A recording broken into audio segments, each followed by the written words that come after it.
Hello students, so welcome to this video. अब हम इस वीडियो में अपनी T R Jain class 12 Indian economic development का 6 चैप्टर करने वाले हैं, दैट इज रूरल डेवलपमेंट। ठीक है, without wasting any time let's hop on to the first sub heading, that is rural development meaning and significance. भाई साहब, फर्स्ट जो सब हेडिंग है इसमें हम जानेंगे पहला एक डेफिनेशन, दूसरा कि ये क्यों इतना इंपॉर्टेंट टॉपिक है रूरल डेवलपमेंट जो हमें अपनी बुक में पढ़ना पड़ रहा है। ठीक है, let's just start with the definition. Rural development means an action plan for the social and economic growth of rural areas. सिर्फ इतनी एक डेफिनेशन याद रखो बस, this is more than enough. कभी क्या पता एक नंबर में कहीं पे पूछ ले। ठीक है, rural development means an action plan. ये एक एक्शन प्लान है किस चीज का? जो गांव के एरियाज है, जो रूरल एरियाज है, वहां का सोशल और इकोनॉमिक डेवलपमेंट हो, इसका ये एक एक्शन प्लान है। सोशल डेवलपमेंट क्या होती है कि भाई रूरल एरियाज में वुमेन की जो पुअर कंडीशन है और काइंड ऑफ एक्सप्लॉइट किया जाता है वुमेन को, वो ना हो। कास्टिज्म जो वाली जो सोसाइटी है वो खत्म हो जाए। काइंड ऑफ ये सोशल चेंजेस में आएगा। और एक एक्शन प्लान जिससे जो इकोनॉमिक यू कैन से कंडीशन है रूरल एरियाज में रहने वाले लोगों की वो इम्प्रूव हो, लोग ज़्यादा पैसा कमाना स्टार्ट करें रूरल एरियाज वाले। राइट, ये डेफिनेशन यहाँ पे खत्म है। ये जो ये 3-4 points the principal lingering challenges, ये आपको नहीं याद करना, ये आगे जाके हम और डिटेल में पढ़ने वाले हैं। ठीक है, ओके। फिलहाल के लिए नहीं याद करना, आगे तो बहुत डिटेल में है ये चीज़। ठीक है, let's move on to the another one, need. और देखो, अब मैंने बताया कि क्या ज़रूरत रही, हम क्यों, हमारी बुक में ये चैप्टर क्यों है, क्यों इतना ये इंपॉर्टेंट टॉपिक है जो हमें पढ़ना पड़ रहा है, यहाँ पे वो रीजंस है। ठीक है, इंपॉर्टेंस, सिग्निफिकेंस क्या होता है, इंपॉर्टेंस। और देखो, अब ये पैराग्राफ मैं आपको नहीं पढ़ाने वाला।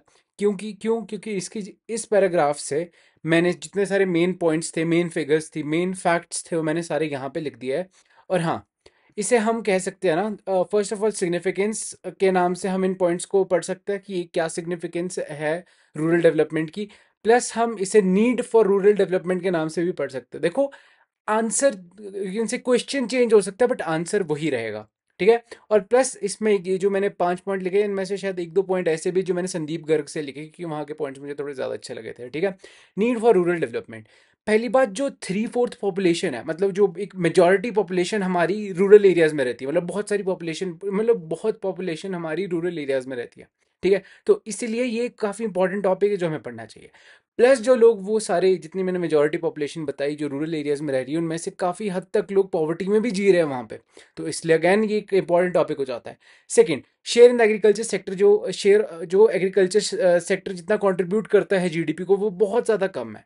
इवन दो 2/3 लोग एग्रीकल्चर में ही लगे हैं। ठीक है, आप कह रहे होगे सर कोई बात नहीं, दिक्कत क्या है, सब बढ़िया तो है कि एग्रीकल्चर का शेयर कम है जीडीपी में, क्योंकि सारी डेवलप्ड कंट्रीज का होता है। बट दिक्कत ये है कि हमारी जो बहुत सारी जो पॉपुलेशन है वो एग्रीकल्चर सेक्टर में लगी और फिर भी वहां से कंट्रीब्यूशन नहीं आ रहा, तो दिक्कत की बात तो ये है।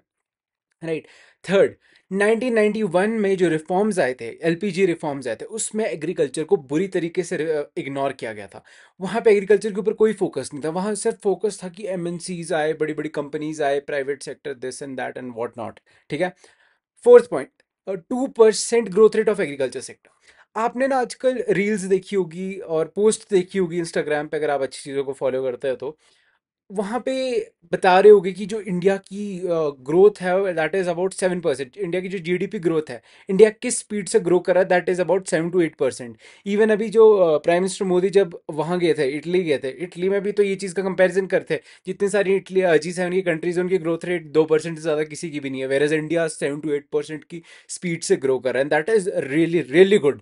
ओके, और रही बात हमारी एग्रीकल्चर की, हमारा एग्रीकल्चर इतनी इतनी ओवरऑल जीडीपी की 7 to 8% ग्रोथ होते हुए भी हमारा एग्रीकल्चर सिर्फ 2% स्पीड से ही ग्रो कर रहा है, तो ये बहुत बुरी बात है। ठीक है, fifth is the rural urban divide. Rural urban divide क्या है?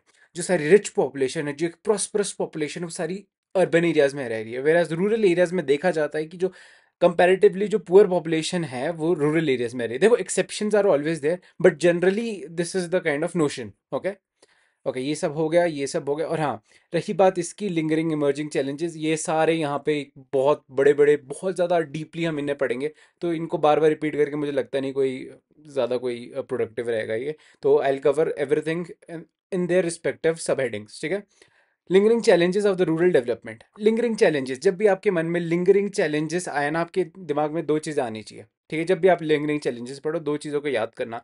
First is rural credit and other is agricultural marketing. ठीक है, okay, let's start with rural credit. अब रूरल क्रेडिट क्या है भाई, इसकी डेफिनेशन बहुत आसान है। Credit for farming is rural credit. जो पैसा फार्मिंग करने के लिए लग रहा है वो रूरल क्रेडिट है, ठीक है। अब यही चीज यहाँ पे लिखी थी, okay. Credit is a life line of the farming activities in the rural areas. अब हम जानेंगे क्यों, क्यों रूरल एरियाज में जो फार्मिंग एक्टिविटीज है दैट इज लाइफ लाइन, इतनी इंपॉर्टेंट क्यों है रूरल क्रेडिट उनके लिए, हमारी जो रूरल पॉपुलेशन उनके लिए। India, what is this? Families in India are small and marginalized holders, producing just enough for the subsistence.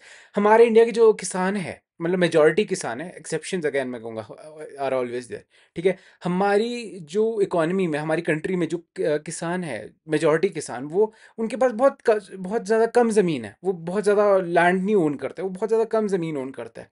अब उस कम ज़मीन में उनको सर्वाइव करना बहुत मुश्किल हो जाता है। अब डेली सर्वाइवल, डेली सब्सिस्टेंस के लिए भी उन्हें कर्जा उठाना पड़ता है कई बार। तो इसलिए देखो, फॉर द सब्सिस्टेंस भी एक बहुत ज़्यादा ज़रूरी चीज़ है, एक यू कैन से for just sustaining a life, और जस्ट फॉर सर्वाइविंग भी हमें बहुत ज़्यादा इंपॉर्टेंट हो जाता है क्रेडिट होना किसी भी किसान के पास, ठीक है। Second, gestation period. What is this? Gestation lag between sowing and harvesting. Just take an example, wheat. Wheat के जो बीज होते हैं वो डाल दिए जाते हैं अबाउट सितंबर और अक्टूबर में, ठीक है। और जो वीट है वो हार्वेस्ट होता है कहीं अप्रैल या मार्च एंड में, ठीक है। अब द थिंग इज, जो ये बीच का टाइम पीरियड है, यहाँ पे किसान क्या करेगा मुझे बताओ ना। अब पैसा तो किसान के पास तब आएगा जिस दिन हार्वेस्ट होगा, जिस दिन उसके पास उसकी फसल कटेगी और एट द एंड वो बेचेगा। जब अब जो बीच का टाइम पीरियड है, इसमें किसान कैसे जिएगा, पैसा ही नहीं है। अब उसके लिए भी किसान को लोन लेना पड़ेगा, राइट। और प्लस किसान को, और एक और रीज़न है यहाँ पे, वैसे यहाँ पे अलग से लिखा हुआ है, लाइक मैरिजेस। कई कुछ बड़े बड़े फंक्शंस होते हैं, मैरिजेस हो गए आपका, और कुछ XYZ फंक्शन हो गया, तो उसके लिए भी तो किसान को पैसा चाहिए। तो उसके लिए भी लोन की, क्रेडिट की ज़रूरत होती है। फेस्टिवल्स में किसानों को क्रेडिट की ज़रूरत होती है, राइट। शॉर्ट टर्म क्रेडिट, अब देखो क्रेडिट कई सारे टाइप्स के हैं, आई मीन टाइम पीरियड के अकॉर्डिंग, या यू कैन से यूजेज के अकॉर्डिंग।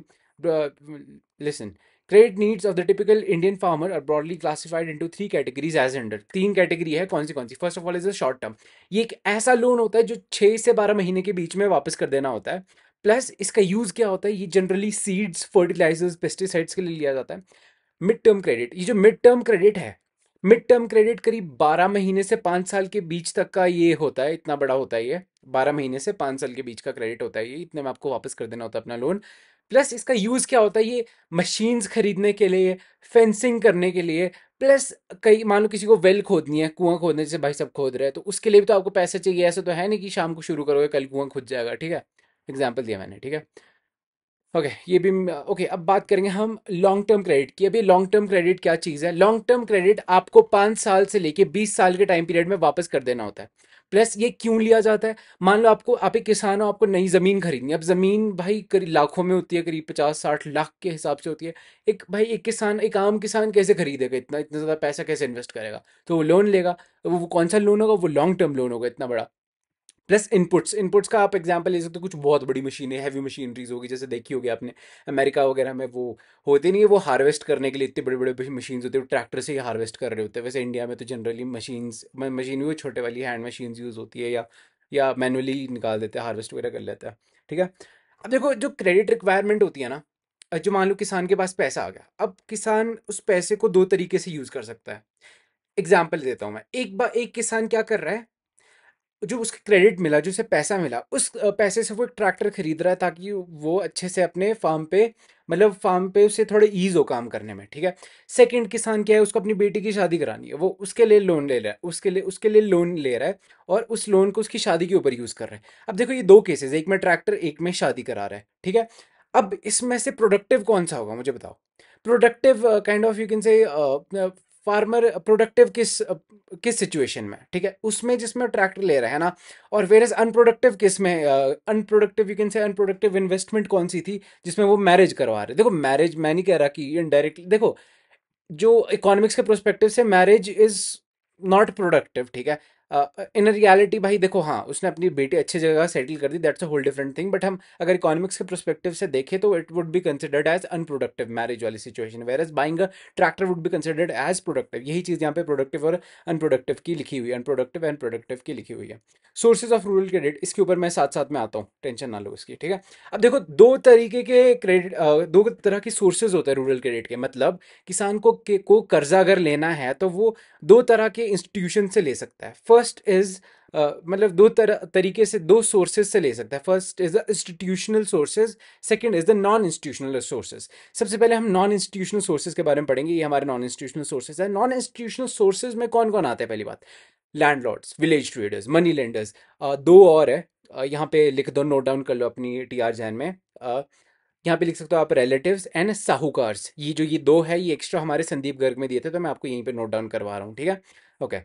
नॉन इंस्टीट्यूशनल सोर्सेज क्या होते हैं भाई? जहाँ पे ना कागजी कार्रवाई होती है, बस ऐसे भरोसे पे लोन दे दिया जाता है, कोई मतलब लीगैलिटीज नहीं होती, कहीं कोई रजिस्टर्ड कुछ नहीं होता, बस मतलब होता नहीं है उधार, काइंड ऑफ बोलचाल का उधार, ये वाला सिस्टम होता है नॉन इंस्टीट्यूशनल सोर्सेज में, ठीक है। जब हमारा देश आज़ाद हुआ था इन 1947, और जब यू कैन से जब फर्स्ट 5 ईयर प्लान आया था, उस टाइम करीब 93% of are population non institutional sources से लोन लेती थी। 93% किसान, लैंडलॉर्ड, विलेज ट्रेडर्स अपने रिश्तेदारों से लोन लेते थे, ठीक है।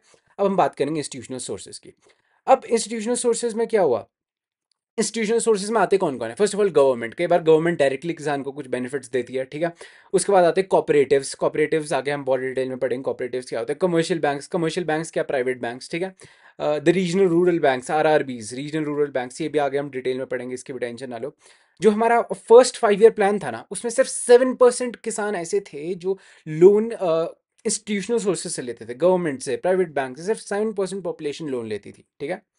आज के टाइम पे वो 66% हो चुकी है। Just look at the jump, this is 66%, और यहाँ पे भी नीचे कहीं लिखा होगा, देखो, देयर यू गो, 66% आज की पॉपुलेशन है जो इंस्टीट्यूशनल सोर्सेज से लोन लेती है, ठीक है। अगेन वन मोर थिंग, जो कॉपरेटिव्स है, कॉपरेटिव्स से जो किसान है वो सिर्फ 15% किसान लोन लेते हैं from the cooperatives, whereas commercial bank से 75% ऑफ द किसान take the loan from the corporate commercial banks, ठीक है। Okay, moving on to this, आप पूछ रहे होंगे ये क्या क्या है, ठीक है। अब इन्होंने वही बताया, इंडिपेंडेंस टाइम में ज़्यादा नॉन इंस्टीट्यूशनल सोर्सेज चलते थे। फिर इसने बताया कि हाँ, depth trap, non institutional sources से क्या होता था, जो मान लो एक बहुत बड़ा साहूकार है, साहूकार ने लोन दे दिया किसान को, अब किसान वो लोन वापस नहीं कर पा रहा है। साहूकार क्या बोलेगा, भाई तू कल से मेरी ज़मीन पर काम करना शुरू कर दे अब इस लोन को चुकाने के लिए, और वो बीच में और लोन देता रहेगा। It's kind of a depth trap, मतलब फंसा देगा उसे, कर्ज कर्ज के किसी एक ट्रैप में फंसा देगा। समझ रहे हो ना मेरी बात? ये बहुत लंबा हो जाएगा डेप्थ ट्रैप अगर मैं समझाने लगे, वैसे इतना ही है बेसिक, ठीक है। ओके। इन 1969 में क्या होता है, इंदिरा गांधी ने करीब 13 to 14 banks, I don't remember the exact number, कुछ इतने थे, 13 to 14 जो प्राइवेट बैंक्स थे उसे गवर्नमेंट के अंडर ला लिया था। गवर्नमेंट ने फोर्सफुली प्राइवेट बैंक्स को एक्वायर कर लिया था। क्यों एक्वायर कर लिया था? अब देखो, गवर्नमेंट के पास अगर 14 बैंक्स आ जाएंगे, इतने 14 बैंक्स उनके हाथ में, अब वो इजीली हर जगह पे उसे उन्हें खोल पाएंगे, मतलब हर जगह पे वो उन बैंक्स को इजीली फैला पाएंगे, ठीक है। और यू कैन से बैंक्स की अवेलेबिलिटी हर एक फार्मर तक पहुंचानी बहुत आसान हो जाएगी बाय द नेशनलाइजेशन, ठीक है। फार्मर वर एड्रेस्ड, हाँ। अब देखो, अब इंदिरा गांधी ने क्या किया 1969 में, जब सारे प्राइवेट बैंक्स गवर्नमेंट के अंडर ले लिया, इंदिरा गांधी ने क्या कहा, अब सारे जितने बैंक्स हम मैंने अपने अंडर लिए, उनका एक प्रायोरिटी होगी तो कि हर किसान के पास एक कम इंटरेस्ट रेट पे लोन पहुंचे, ठीक है। मेरी बात समझ गए? दिस इज इट, इस पूरे पैराग्राफ में इतना ही था, nothing much important.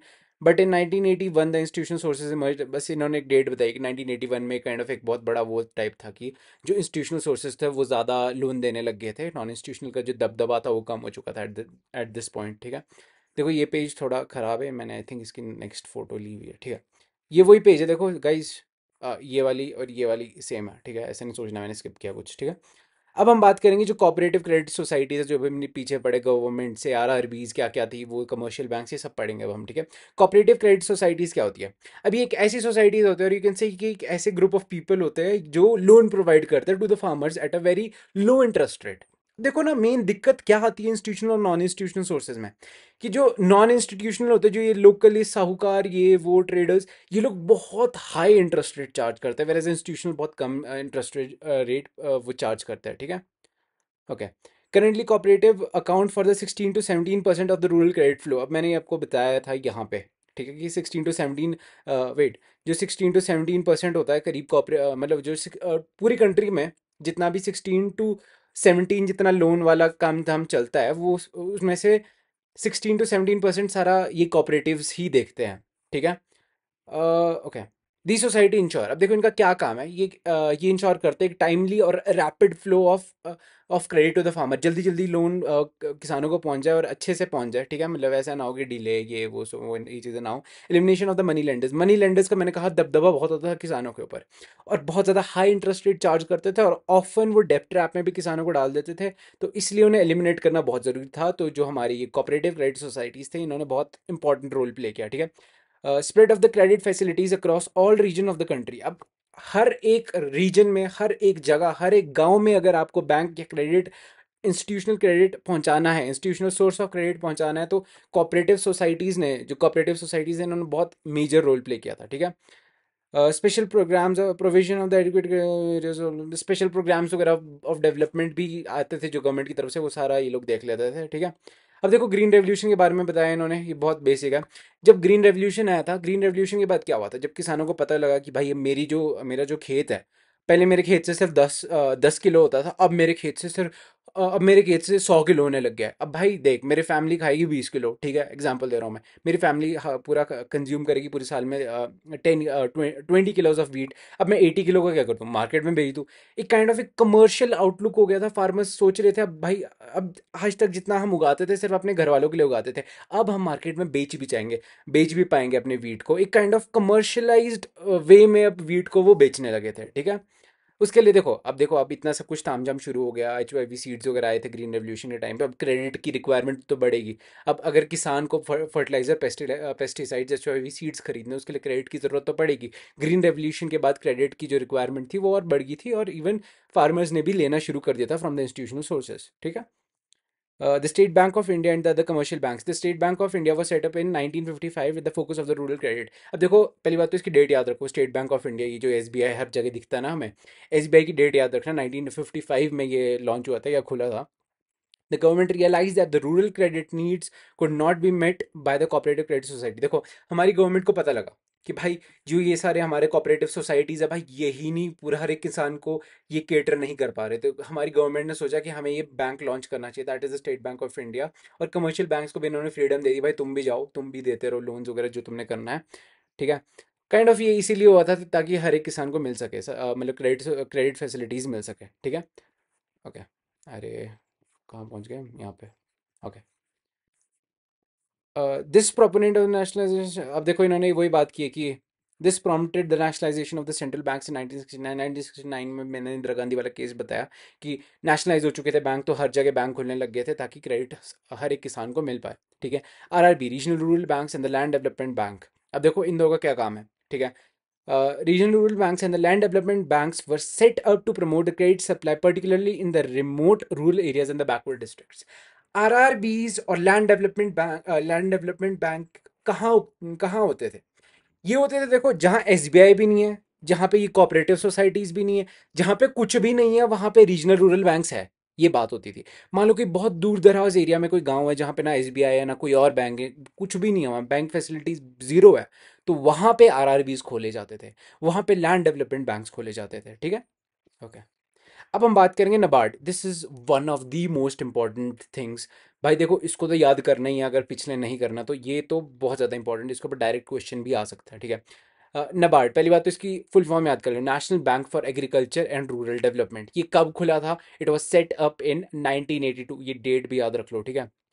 Plan and operated in the fields of the rural credit, अब देखो ये बोला है कि इसका काम क्या था, ये रूरल क्रेडिट की फील्ड में काम करती थी और सारी इकोनॉमिक एक्टिविटीज़ वगैरह को काइंड ऑफ बूस्ट अप करने के लिए ये सब कुछ सिस्टम। मेन पॉइंट्स यहाँ से शुरू होते हैं। First, it is the apex funding agency. ये है काइंड ऑफ, ये देखो जस्ट एक एग्जाम्पल ही नबार्ड है। नबार्ड पैसे बांट रहा है, हर एक बैंक को पैसे दे रहा है। भाई तुम क्यों दे रहा है उसको? बैंक को ऐसे नहीं बोल रहा कि भाई तुम मजे करो, इसका अय्याशी करो, नहीं, बैंक को बोल रहा है भाई देखो जो मैं तुम्हें पैसा दे रहा हूँ, ये पैसा किसानों तक जाना चाहिए। ये करके इस तरीके से नबार्ड पैसे बांटता था। ठीक है। कि किसको देता था? नबार्ड बैंक्स को देता था, बैंक्स आगे किसानों को देते थे। फ्रॉम दिस ऑब्जेक्टिव नबार्ड पैसे देता था। ठीक है। It improves the credit delivery system. देखो इसका क्या काम था, इम्प्रूव करना है। इसका काम ये था कि हर एक किसान तक क्रेडिट पहुंचे, हर एक किसान तक पैसा पहुंचे, लोन पहुंचे, ठीक है। To coordinate the rural financing activities. इसका जनरली फोकस होता था रूरल एरियाज में। ये नहीं बोलेगा कि भाई साहब आप तो कंपनी ओनर हो, आप तो स्टार्टअप शुरू कर रहे हो, आपको मैं फंड दूँ। नहीं नहीं नहीं, इनका इनका काम होता था किसानों तक हमें पैसा पहुंचाना है, दैट्स इट। जो रूरल एरियाज में लोग हैं जिनको क्रेडिट नहीं मिल रहा है उनको क्रेडिट देना है, दैट्स इट। इनका ये काम होता था, ठीक है। ऐसे नहीं कि कोई स्टार्टअप या बिजनेस को कोई फंडिंग दे रहे, नहीं, ये कुछ नहीं कर रहे ये लोग, ठीक है। नाबार्ड की बात हो रही है, ठीक है। To undertake and monitoring and what is evaluation of projects refinanced by it. भाई देखो, ये मॉनिटर करते थे कई सारे kind of you can say projects जो सारे स्टार्ट हुए हुए थे after after giving the credit, ठीक है। ये सब भी इनका काम था। Kudumbashree, the poor women bank. देखो कुंभाश्री एक नाम है, ये याद रखो, एमसीक्यू में पूछ सकता है इसलिए। और हाँ, सीयूईटी में भी आ सकता है। कुंभश्री का क्या काम होता था, कुंभश्री का क्या काम है, यू कैन से it's kind of a cooperative society. It was started in Kerala. कब स्टार्ट हुई थी केरला में, कब स्टार्ट हुई थी, इन 1995। अ स्मॉल सेविंग बैंक, एक काइंड ऑफ एक छोटा सा बैंक था जिसमें क्या करती थी, हर एक गांव की वुमेन थोड़ा थोड़ा सेव करती थी पैसा, फिर उस जो जो सेव्ड पैसा है उसको वो लोन पे किसी और को देते थे, प्लस उसके ऊपर कुछ इंटरेस्ट चार्ज करते थे थोड़ा बहुत। एक काइंड ऑफ एक छोटा बैंक टाइप था of the women in Kerala. इतना आपने याद रखना कुंभश्री के बारे में, ठीक है। The thrift and the credit society mobilised 1 crore, 1 crore as thrift saving. You can, ये देखो पूछना किसी ने नहीं है, बट एक ये मजे के लिए पढ़ना है तो पढ़ लो, ठीक है। हाँ, ये जरूर पूछेंगे कि कुंभश्री क्या था, वुमेन का था, केरला में था, कब खुला, 1995 में। आरबीआई एंड द, वाह, okay, wait a second, okay. RBI and the rural credit. अब मैं आपको इसमें ना बहुत बेसिक बताता हूँ।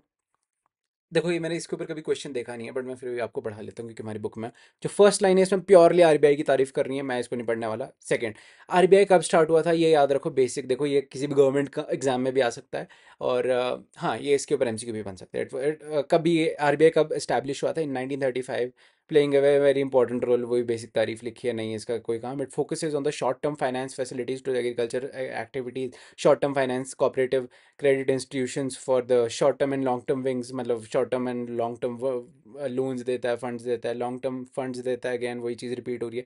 Training and professionalisation of the cooperatives. जो कॉपरेटिव्स वगैरह बनते थे उनमें आपने एक थ्रिफ्ट की आदत पहले, अभी देखो थ्रिफ्ट एक नया वर्ड है, सुन लो, याद कर लो। थ्रिफ्ट कहते हैं सेविंग को, सेविंग और thrift is one and the same thing. लोगों को ट्रेन करता है गाँव में कि भाई देखो सुनो, सेविंग की आदत कैसे करनी है, मतलब सेविंग से तुम कैसे कैसे खुद का एक छोटा बैंक बना सकते हो, तुम उस पर ये वो सो, ठीक है, काम का नहीं है इतना।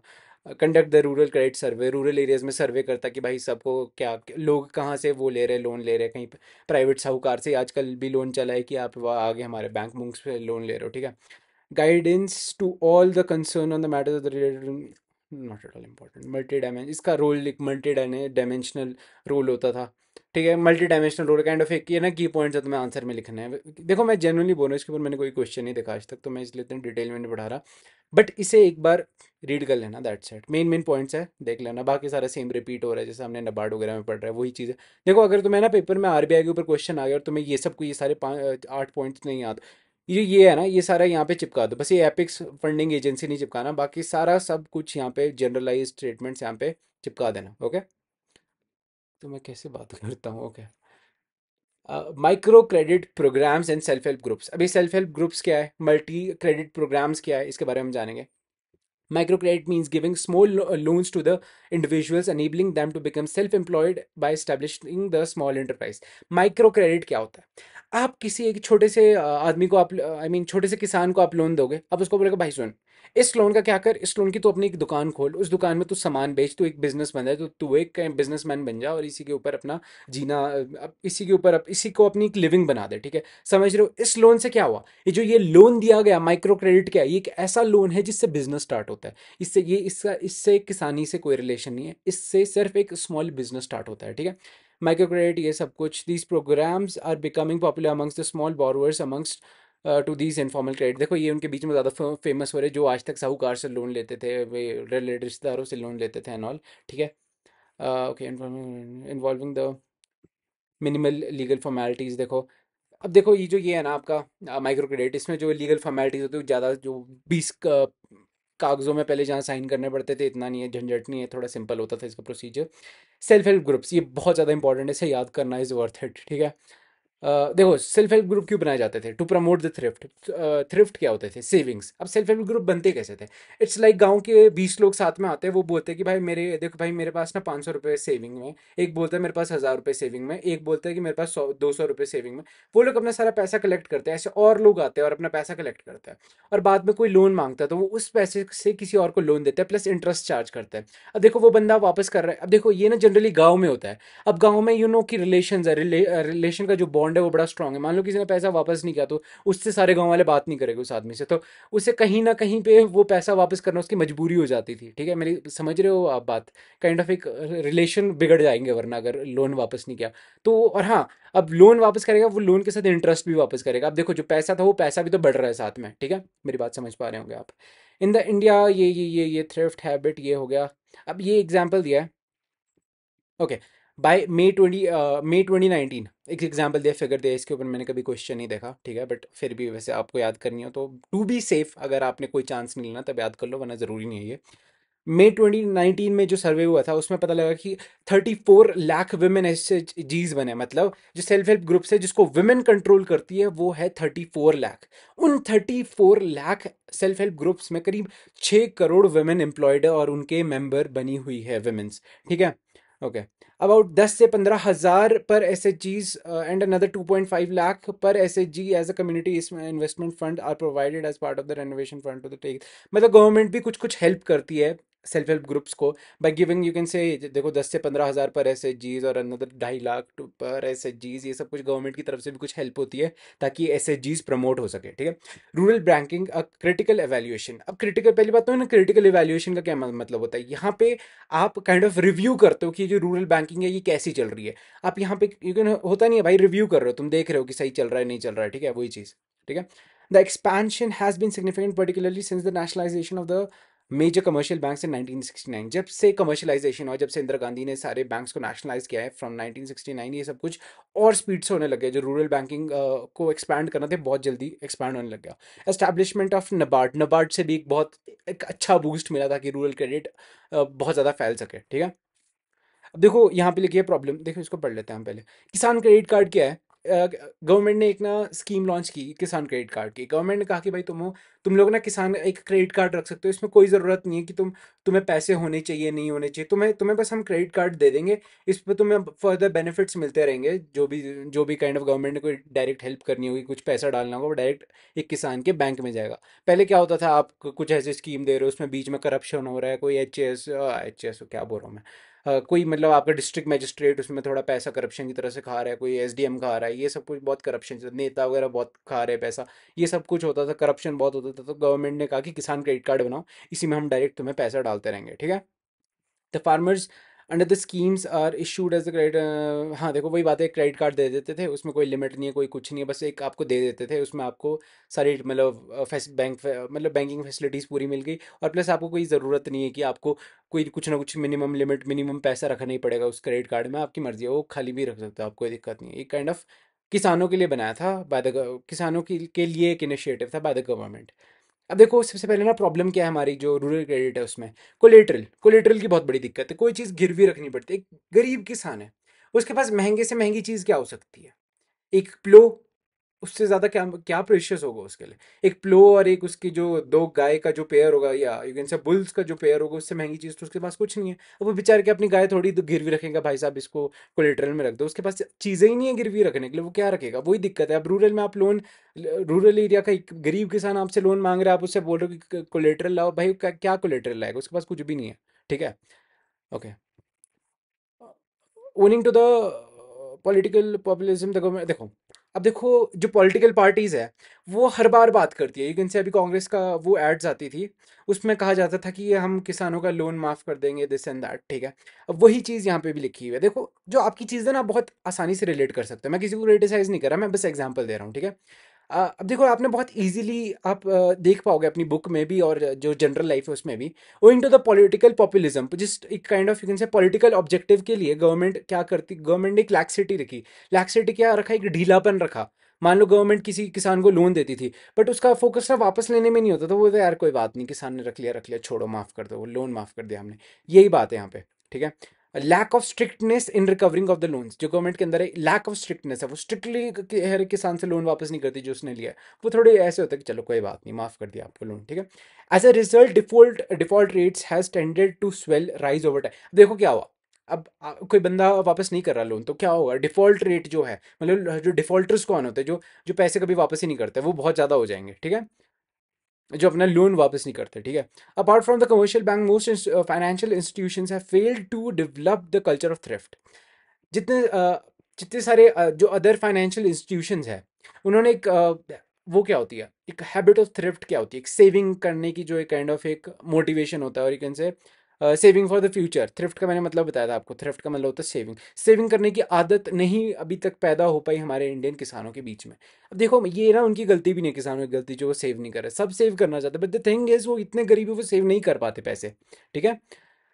Social banking in the rural area has hit in the way, जो नहीं ये सब कुछ नहीं इंपॉर्टेंट, ठीक है। An alarming fact, the default rates among the borrowers is assumingly alarming proportion. कहने का मतलब ये है, जो डिफॉल्ट रेट है, जो मतलब जो किसान लोन वापस नहीं करते, वो बहुत ज़्यादा हो चुका है। अब कहते हैं कि उनमें से कि कई किसान तो जेनुअनली इतने गरीब हो गए कि जो पैसे नहीं वापस कर पा रहे, बट उनमें से 50% ऐसे हैं जो वापस कर सकते हैं बट वापस कर नहीं रहे, जानबूझ के वो पैसे वापस नहीं कर रहे। उनके पास पैसा पूरा है, वो वापस भी कर सकते हैं, उनके अंदर एबिलिटी है, उनके पास इतना पैसा है कि वो वापस कर, बट वो करते नहीं है। ये चीज़ यहाँ पे दी हुई है, ठीक है। This certainly is alarming development shaken by the very foundation, नहीं नथिंग इंपॉर्टेंट। सुसाइड्स, अब देखो कई किसान ऐसे होते हैं ना, उनके ऊपर बहुत ज़्यादा कर्जा होता है, बट कर्जा भी अब बहुत ज़्यादा से तो आपको लग रहा होगा पता नहीं कितने की बात कर रहा हूँ मैं, बट अगर हम देखें ना, उन किसानों के ऊपर, बेचारों के ऊपर सिर्फ 10,000, 11,000, 9,000 इतने का कर्जा होता है, और वो लोग सुसाइड कर लेते हैं। और ये जनरली कहाँ पे ज़्यादा होता है, देखो यहाँ पे लिखा है आंध्र प्रदेश एंड महाराष्ट्र में ये चीज़ बहुत ज़्यादा होती है, ठीक है। This the expansion rural bank, देखो अब यहाँ पे ना जनधन योजना की बात की है। जनधन योजना भी एग्जैक्टली किसान क्रेडिट कार्ड से लिंक्ड है। इसमें गवर्नमेंट क्या करती है, मान लो जस्ट भगवान ना करे कोई किसान है, उसका कोई एक्सीडेंट हो गया, आई मीन जस्ट उसका जो ट्रैक्टर है, उससे ट्रैक्टर के साथ किसान का कोई एक्सीडेंट हो गया, और वो बेचारा नहीं रहा इस दुनिया में। अब क्या होगा, जो उसका फैमिली होगी, उसकी फैमिली को करीब 1 से 2 लाख मिलेगा directly in his credit card, जो किसान गवर्नमेंट ने बनाया था, ठीक है। प्लस मान लो एक किसान है, उस किसान को पेस्टिसाइड्स खरीदना है, बट उसके बैंक में पैसा नहीं है, पर उसके पास अगर जीरो बैलेंस है ना, वो फिर भी पेमेंट कर पाएगा। किस लिमिट तक, 10,000 की लिमिट तक, वो 10,000 रुपये तक जीरो बैंक बैलेंस में भी वो कुछ ना कुछ खरीद पाएगा, कुछ ना कुछ फर्टिलाइजर वगैरह खरीद पाएगा। Also they can get their wage old. देखो मान लो कोई गवर्नमेंट कोई वो है, कोई गवर्नमेंट के पास काम कर रहा है कोई आदमी, just take an example, he is a peon और समथिंग लाइक दैट, और he is a gate keeper. अब देखो उससे ना गवर्नमेंट डायरेक्टली जो सैलरी है वो उसके बैंक अकाउंट में देगी। जस्ट टेक एन एग्जांपल, जो नरेगा आपने सुना होगा, मनरेगा, अच्छा अब तो शायद मनरेगा है वो। मनरेगा के जितने भी वर्कर्स होते हैं, मनरेगा के वर्कर्स को भी डायरेक्टली जो उनकी पे होती है वो उनके बैंक अकाउंट्स में मिलती है, ठीक है। ओल्ड एज पेंशन जो होती है वो भी डायरेक्टली उन बैंक अकाउंट्स में मिलती है। Other security payments of the government, मान लो गवर्नमेंट को लगा कि भाई हमारे जो लोग हैं उनको, उन्हें हमें कुछ हेल्प करनी चाहिए, तो गवर्नमेंट डायरेक्ट पैसा फिर उनके अकाउंट में डाल सकती है। ऐसे नहीं कि डायरेक्टली वो होता नहीं था पहले, वो कैश जाता था, वो कैश वाला सिस्टम ही नहीं रहा अब, ठीक है। Further there is no need to keep the minimum bank balance रखने की कोई जरूरत नहीं है। This has led to the 40 crore, अब जो 40 करोड़ नए बैंक अकाउंट्स बने हैं हमारे आफ्टर दिस जनधन योजना और जो किसान क्रेडिट कार्ड वाली स्कीम थी उसके बाद, ठीक है। Banks have mobilise funds of more than 1 lakh 40 1,40,000 crore through these accounts. अब बैंक ने भी काफ़ी सारे लोन दिए किसानों को using these, you can say using these bank accounts and all like this. See बाकी जो एग्रीकल्चर मार्केटिंग है ये हम अगली वीडियो में कवर करेंगे। So thank you for watching the video. If you think this was helpful, make sure to like. So yeah bye bye guys.